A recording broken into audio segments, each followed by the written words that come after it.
The dust swirled thick around the auction block in Copper Ridge, carrying with it the stench of desperation and broken dreams. Marcus Cole stood at the edge of the crowd, his weathered hands gripping the brim of his hat as he watched the proceedings with growing unease. The auctioneer's voice cut through the desert air like a whip crack, calling out prices for livestock, farm equipment, and household goods seized to satisfy unpaid debts. Marcus had come to town for supplies, nothing more. His small ranch 20 miles north needed fence wire and salt for the cattle, simple purchases that should have taken an hour at most.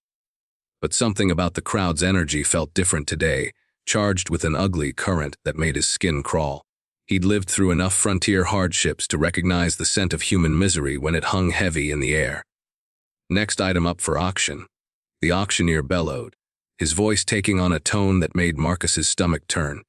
To satisfy the outstanding debt of the late Samuel Morrison, we have his widow Martha Morrison and her 2 children, Benjamin age 12 and Sarah age 8. Starting bid is $500 for the family unit. The crowd fell silent for a heartbeat before erupting in murmurs and calculating whispers. Marcus felt his blood run cold as he saw a woman step forward onto the makeshift platform, her thin frame wrapped in a faded calico dress that had seen better years. She held the hands of 2 children who pressed close to her sides, their faces pale with fear and confusion. The woman's chin was raised defiantly, but Marcus could see the tremor in her hands and the way she struggled to hold back tears. This wasn't right. This couldn't be happening in civilized country, even on the raw edge of the frontier. But as Marcus looked around at the faces in the crowd, he saw men calculating the worth of human labor, the value of a woman's work in children's hands. His throat constricted with rage and disgust. 600, called out a voice from the back of the crowd. Marcus turned to see Jeremiah Blackwood, a rancher known for working his hired hands to the bone and paying them a fraction of what they were worth. The man's eyes glittered with cruel satisfaction as he looked at Martha Morrison and her children like they were livestock to be evaluated. 700, shouted another bidder, a man Marcus recognized as owning one of the larger spreads east of town. The bids continued to climb, and with each increase, Martha Morrison's shoulders seemed to bow a little more under the weight of her circumstances. Marcus had lived alone for 15 years, ever since a fever had taken his wife and infant son in the same brutal week. He'd built his ranch from nothing, carved it out of hostile land through sheer determination and backbreaking work. He'd told himself he preferred the solitude, that depending on no one and having no one depend on him was the safest way to live. The empty rooms of his house and the silence that greeted him each evening were prices he'd willingly paid to avoid the risk of such devastating loss again. But looking at Martha Morrison and her children standing on that auction block, he felt something crack open inside his chest. This woman reminded him of his own wife in the proud set of her shoulders and the fierce way she positioned herself between the crowd and her children. The boy, Benjamin, stood straight back despite his obvious terror, already learning the hard lesson that men sometimes had to face impossible odds with dignity. And Sarah, barely more than a baby herself, clung to her mother's skirt with wide eyes that held too much understanding of the world's cruelty for someone so young. $1,000. Marcus heard himself call out, his voice carrying clearly across the suddenly quiet crowd. Every head turned toward him, and he felt the weight of their stares like physical blows. He'd never spoken up at an auction before, never drawn attention to himself in town, but something deeper than reason was driving him now. Jeremiah Blackwood's face twisted with anger. 1,200. He snarled, his bid more of a challenge than a simple offer. Marcus's savings were modest, accumulated through years of careful living and smart cattle trading. He thought of the improvements he'd planned for his ranch, the additional land he'd hoped to purchase, the security that money represented. Then he looked again at Martha Morrison's face and saw his late wife's courage reflected there. $1,500. Marcus said steadily, his voice carrying a finality that seemed to settle over the crowd like dust after a stampede. The auctioneer's gavel fell with a sound like thunder. Sold to Marcus Cole for $1,500. The crowd began to disperse, disappointed at missing the spectacle they'd hoped to witness. Marcus approached the platform on unsteady legs. Unsure what exactly he'd just committed himself to beyond knowing, it was the only choice his conscience would allow him to make. Martha Morrison looked up at him with eyes that held wariness alongside a desperate gratitude. She was younger than he'd initially thought, probably no more than 30, but hardship had etched lines around her eyes and mouth that spoke of struggles he could only imagine. "Ma'am," Marcus said quietly, removing his hat. "My name is Marcus Cole. I have a ranch north of here where you and your children will be safe and free to make your own choices about your future." Martha's hand tightened on her children's shoulders. "Mr. Cole, I don't know what arrangement you expect, but I need you to understand that my children and I are not property to be owned by any man." The steel in her voice reminded him so strongly of his wife that Marcus nearly staggered. "No arrangement at all, ma'am. You're free people who deserve to be treated as such. I'm simply offering you a place to stay while you figure out what comes next." Benjamin stepped forward, his young face set with determination that was heartbreaking in someone so small. "What's the catch, mister? Nobody does something like this without wanting something in return." Marcus knelt down to meet the boy's eyes. "You're right to be suspicious, son. But the only thing I want is for you and your sister and your mother to have a chance at a decent life. My ranch is big enough for all of us, and there's always more work than one person can handle." The ride to Marcus's ranch took most of the afternoon, the wagon wheels raising clouds of dust as they traveled north through landscapes painted in shades of gold and rust by the setting sun. Martha sat beside him on the driver's bench, while Benjamin and Sarah huddled together in the wagon bed, still stunned by the rapid change in their circumstances. "I need to know," Martha said finally, her voice barely audible above the creak of the wagon wheels. "Why did you do it? You don't know us. We could be thieves or worse." Marcus considered his words carefully. "My wife died 15 years ago along with our son. I've been alone since then, telling myself I preferred it that way. But watching what was happening to you and your children today, I realized that some things are more important than staying safe and comfortable." Martha studied his profile in the golden light. "You think we're charity cases?" "No, ma'am. I think you're a family that got hit by circumstances beyond your control. And I think you're strong enough to build something better if you get the chance." As they crested a hill, Marcus's ranch spread out below them in the gathering dusk. It wasn't much to look at from a distance, a modest house, a barn, corrals, and pastures where cattle grazed peacefully. But Marcus had built every structure with his own hands, and the sight of it never failed to fill him with quiet pride. "It's beautiful," Sarah whispered, speaking for the first time since leaving town. Her small voice carried a note of wonder that made Marcus's throat tighten with unexpected emotion. The first weeks were awkward for all of them. Martha insisted on earning her keep through cooking and household tasks, despite Marcus's assurances that such arrangements weren't necessary. Benjamin threw himself into ranch work with the desperate intensity of someone trying to prove his worth, while Sarah slowly began to explore her new surroundings with the cautious curiosity of a child who'd learned not to take safety for granted. Marcus found himself rediscovering parts of his property through Sarah's eyes. She delighted in the wildflowers that grew near the creek, collected interesting stones with the seriousness of a scholar, and spent hours watching the ranch's barn cats hunt mice with patient fascination. Her laughter, when it came, was like water in a drought-stricken land. Benjamin proved himself capable beyond his years, learning to handle cattle with instincts that surprised Marcus. The boy had his mother's determination and a natural understanding of animals that couldn't be taught. But Marcus could see the weight Benjamin carried, the way he watched his mother and sister with the protective intensity of someone who'd learned too young that the world could snatch away everything you loved without warning. Martha remained the most guarded of the three, polite but distant, as if she expected Marcus to reveal some hidden agenda that would explain his kindness.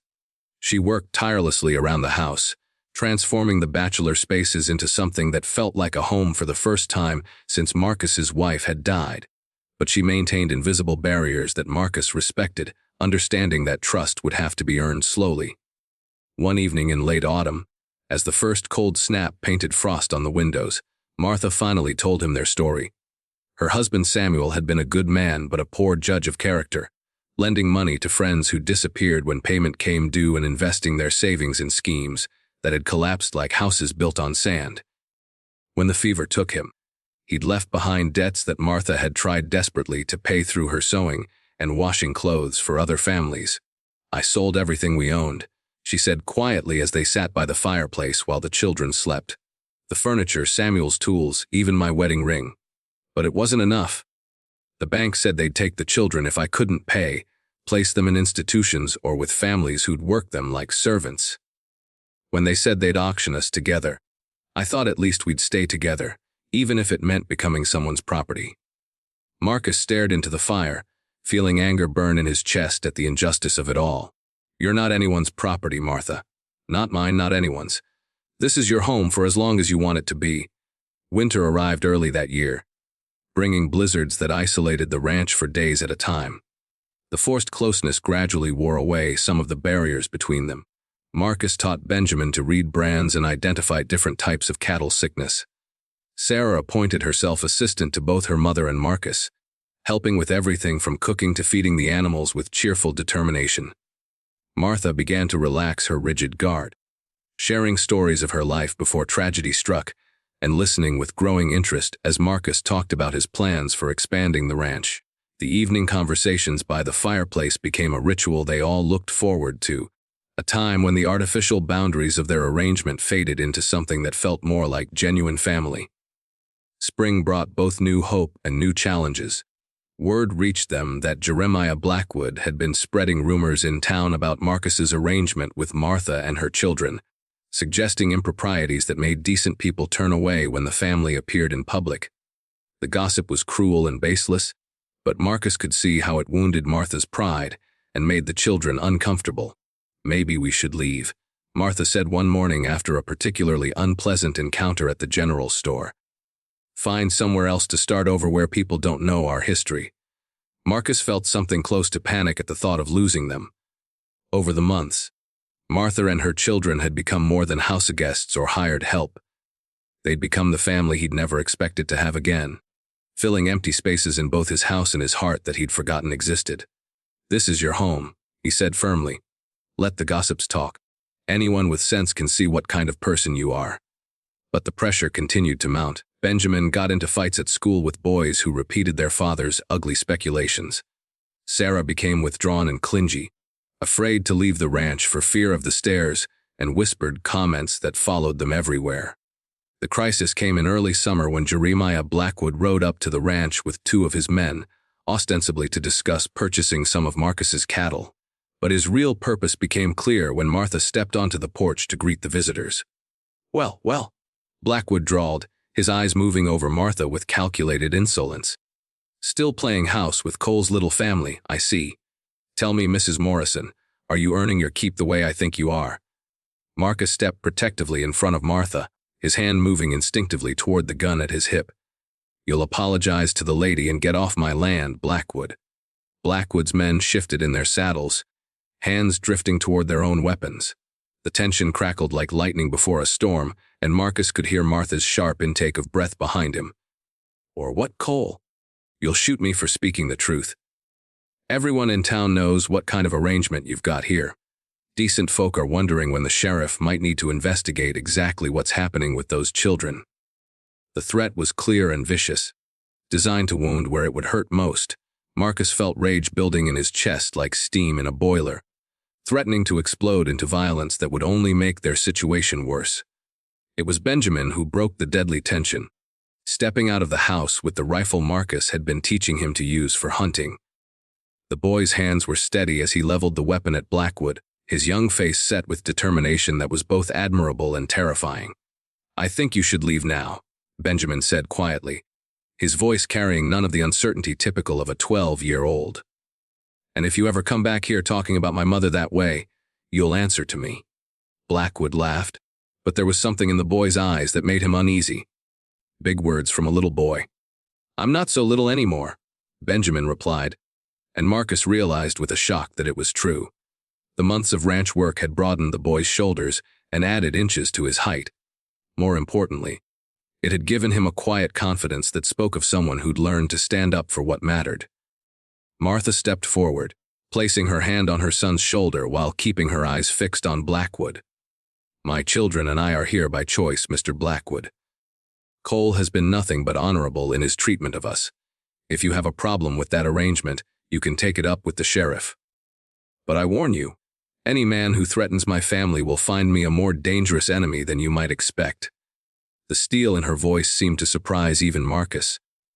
This was not the broken woman who'd stood on the auction block months earlier, but someone who'd rediscovered her own strength and worth. Blackwood's face darkened with frustrated anger, but he seemed to recognize that the situation had shifted beyond his control. This isn't over, Cole. People in town are asking questions, and sooner or later, you'll have to answer them. After Blackwood and his men rode away, the family stood together on the porch in silence, processing what had just occurred. Marcus felt proud of Benjamin's courage and Martha's fierce defense of their arrangement, but he also recognized that their position was becoming increasingly precarious. "I won't let them drive us away," Martha said finally, her voice steady with resolve. "This is our home, and we have every right to be here."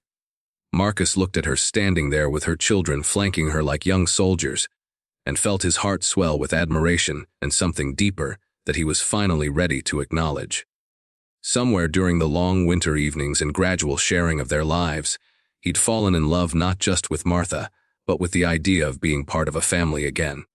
"There is a way to silence the gossips permanently," he said carefully, unsure how his words would be received. "If you were willing to consider it." Martha met his eyes with a directness that reminded him of the first day they'd met. "What are you suggesting?" "Marriage," Marcus said simply. "A real partnership, not an arrangement of convenience. I know it might seem too soon, and I understand if you need more time to think about it. But I love you, Martha, and I love Benjamin and Sarah as if they were my own children.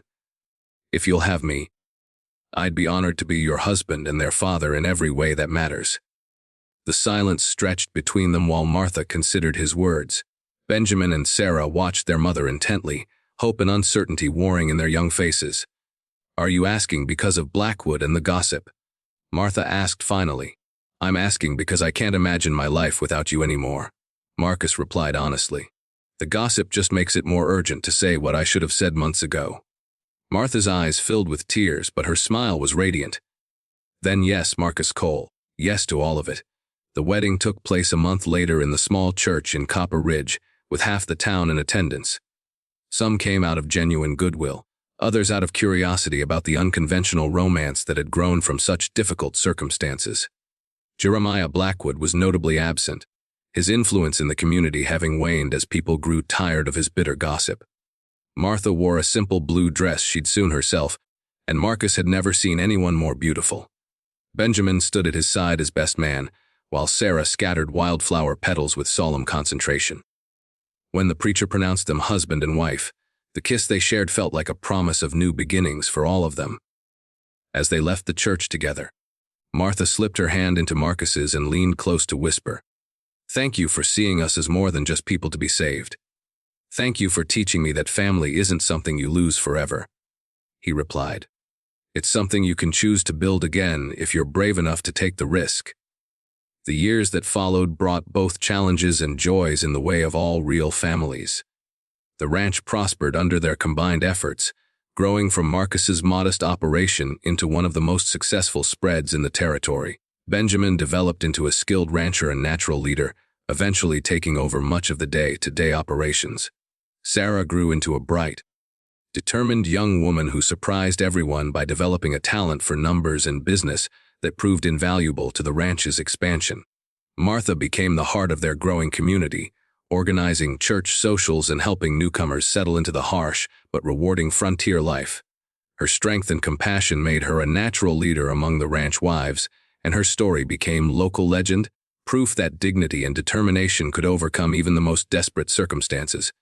On quiet evenings, Marcus would sometimes sit on his porch and marvel at the strange turns life could take. He'd gone to town that day years ago for fence wire and salt, never expecting to come home with a ready-made family that would transform his entire world. The loneliness that had defined his existence for 15 years had been replaced by the comfortable chaos of family life, Sarah's laughter echoing through the house, Benjamin's thoughtful questions about ranch management, and Martha's steady presence that made every day feel like a gift. The debt that had nearly destroyed the Morrison family had instead become the catalyst for something beautiful and enduring. What had started as one man's impulsive act of conscience had grown into a love story that proved redemption was possible even in the hardest circumstances. As Marcus watched his wife tending her garden while their children played nearby, he reflected on the lesson that experience had taught him. Sometimes the most important decisions we make happen in a heartbeat, driven by nothing more than the recognition that some things are worth any sacrifice. And sometimes, if we're very lucky, those split, second choices lead us to exactly where we were meant to be all along.